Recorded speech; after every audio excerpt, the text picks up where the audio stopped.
Since the early 20th century, American motorcycles have roared to life on the open road, quickly becoming symbols of power and freedom. It's not a 100-pointer. This would just be a very fun vintage motorcycle to own and go out and have some fun with. Over the years, many iconic bikes have captured the spotlight, but there are some massive machines that didn't get the attention they deserved. These motorcycles weren't just big in size, they pushed the boundaries of design and performance. For your Harley-Davidson lineup, for your collection, or even if you wanted a rider, this would be a very fine bike to own. So join us as we take a look at 10 of the biggest American motorcycles you may have never heard of, each one making its mark on the history of motorcycling. It's got the stereo on here with the CD integrated in, and it's certainly a great classic bike. Number 10, 1984 Harley-Davidson FXST Softail. The Harley-Davidson FXST Softail from model year 1984 marked a major turning point for the brand. In 1981, a group of managers bought Harley-Davidson back from AMF, aiming to revitalize the company's struggling reputation. This new leadership group launched the FXST Softail, which introduced Harley's all-new Evolution engine, made primarily of aluminum, replacing the older iron shovelhead engine. This upgrade not only made the motorcycle more powerful, but also significantly more reliable. A critical change had brought fresh energy to the brand. Alongside this, Harley-Davidson presented the innovative Softail frame, designed to give the motorcycle the appearance of a hardtail bike. This classic hardtail look hid the rear suspension, where coil-over shocks were positioned under the seat. Though the Softail concept became strongly associated with Harley, it had actually been created in the 1970s by a mechanical engineer named Bill Davis, who patented the design in 1976. Initially, Harley-Davidson had turned down Davis's Softail concept, but later on, the company reversed its decision and purchased the rights. With the new Evolution engine and Softail design, Harley-Davidson successfully reinvented itself, capturing the hearts of motorcycle enthusiasts and paving the way for a decade of success. The FXST Softail quickly became popular and established a strong foundation for Harley's reputation during the 1980s and beyond. This model demonstrated Harley-Davidson's commitment to combining classic styling with modern engineering, which helped shape the company's direction and solidified its place in the motorcycle industry. Number 9, 1965 FLH Electroglide. The Harley-Davidson FLH Electroglide, introduced in 1965, marked a time of significant transformation for the brand. Harley-Davidson had recently adopted swing-arm rear suspension in the late 1950s, which was a big advancement for smoother rides.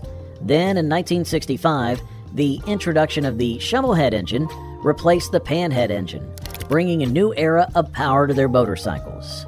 But Harley-Davidson didn't stop there. That same year, they upgraded to a 12-volt electrical system and included an electric start feature for the first time, creating the Electroglide model, which was a milestone in motorcycle technology. Another key innovation for the Electroglide in 1965 was a set of touring accessories. Harley-Davidson had noticed that many riders were adding aftermarket accessories to their motorcycles, like panniers and windshields, to make them more comfortable for long-distance trips. To meet this growing demand, they included an optional accessories package that featured touring panniers and a screen. This step anticipated the growing trend in motorcycle touring, making the Electroglide one of the first bikes designed with touring in mind. By 1969, Harley-Davidson introduced the distinctive Batwing fairing, which provided added wind protection and a more aerodynamic ride. By 1971, Harley-Davidson had made these touring accessories standard on the Electroglide, creating what would become known as the first full-dress touring motorcycle, ahead of even BMW in that era. The Electroglide was also one of the earliest large displacement motorcycles to feature an electric start, which was a groundbreaking development. British manufacturers would not add this feature to any of their motorcycles for another 10 years. Number 8, 1957 Harley-Davidson XLCH Sportster. The Harley-Davidson XLCH Sportster Released in 1957, arrived during a time when the U.S. economy was flourishing and consumers had extra income to spend on new, exciting products. Harley-Davidson recognized a growing demand for sportier motorcycles, especially as lighter British imports gained popularity. To meet this demand, the company created the XLCH Sportster. It was developed from the side-valve KH model and introduced an overhead valve engine that combined the gearbox with a crankcase.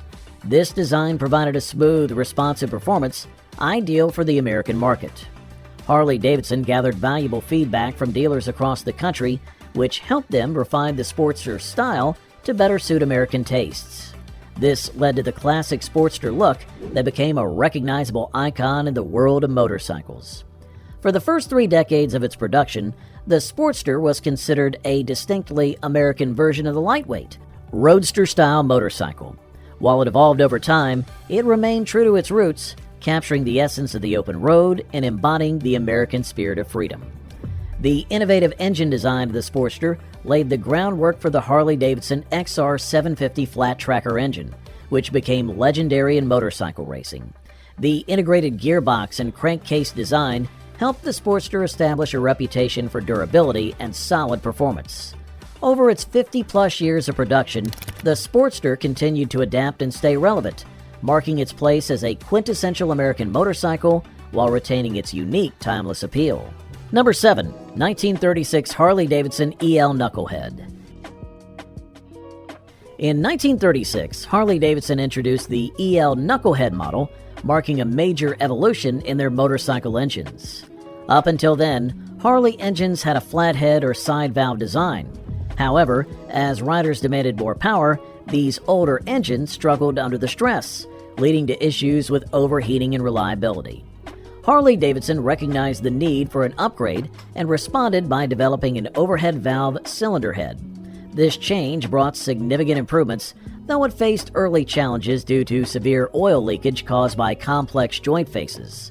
Even with these initial setbacks, the OHV head design represented a leap forward for Harley-Davidson, setting a new standard for power and durability in their engines. The nickname Knucklehead was actually given to this engine decades later by custom bike builders in the 1960s. The name came from the unique shape of the rocker covers, which looked like the knuckles on a clenched fist. When it first launched in 1936, however, the engine was simply known as the OHV model, standing for overhead valve, as it was Harley-Davidson's first engine to use this new configuration. The core structure of the Knucklehead engine remained in Harley-Davidson's lineup until the late 1970s. By then, the company had undergone a major transformation in management, and in the 1980s, Harley introduced the new Evolution or Evo engine. This marked the end of the Knucklehead's long production era, but its influence and legacy remained embedded in Harley-Davidson's engineering and design philosophy for decades to come. Number 6. 1940 Harley-Davidson WLA.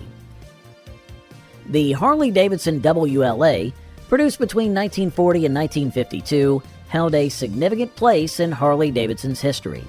Although it may not have been as iconic as the Knucklehead, the WLA played a crucial role in shaping the company's future.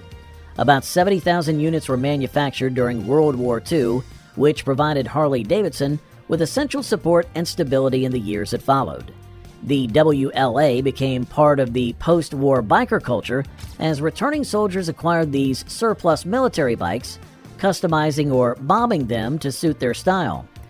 This trend contributed to the rise of the modern motorcycle scene and a unique subculture in America. The WLA was equipped with a flathead engine featuring an increased compression ratio, though still only at 5:1, to handle lower quality gasoline. This design made it highly adaptable to the fuel standards of the time and reliable on long, rugged missions. The WLA's sturdy build and adaptability made it a popular choice for the U.S. Armed Forces, where it served in many roles, from dispatch riding to convoy duty. In addition to its use by the American military, WLAs were also exported in large quantities to Allied forces in countries like Russia, the United Kingdom, and South Africa, further expanding its global presence. From 1942 onward, all WLAs shared the same specifications, and any WLAs produced after this date were simply marked as 1942 models. This standardization was practical during wartime, simplifying production and maintenance. Number 5. 1927 Indian 4. The Indian 4, produced between 1927 and 1942, was a significant model in American motorcycling, especially in the pre-World War II years. In 1927, Indian acquired the Ace Motor Corporation and began using its four-cylinder engine in Indian's own bike frames. This led to the creation of the Indian Ace, a model that gained popularity for its powerful four-cylinder configuration. In 1928, the design was further developed into the Indian 401, and in 1929, it evolved into the Indian 402. These updates included specific improvements to both the engine and the frame, enhancing the bike's performance and durability. The Indian 4 continued production throughout the Great Depression, a challenging period that many companies struggled to survive. Indian Motorcycles, however, managed to keep the Indian 4 in production, and it became an enduring symbol of resilience and engineering quality. By 1942, Indian production had shifted entirely to supporting the war effort, building motorcycles for the United States military. With the end of the war, the Indian 4 did not return to the market. Production focused solely on the Chief model instead. American motorcycle manufacturers had initially drawn inspiration from European four-cylinder designs in the 1920s and 30s. They adapted the four-cylinder engine for American tastes and road conditions, creating a uniquely American style that balanced power and refinement. Number 4. 1947 Harley-Davidson S125. Harley-Davidson produced the S125 between 1947 and 1952. The design for this bike was based on the German DKW RT125, which the Allies received as part of Germany's reparations after World War II. Harley-Davidson aimed to create an affordable entry-level motorcycle with this model. The S125 was equipped with a 125 cubic centimeters two-stroke engine, which produced 3 horsepower. The engine sent power to the rear wheel through a 3-speed, foot-shifted transmission. In the first 7 months of 1947, over 10,000 units were sold.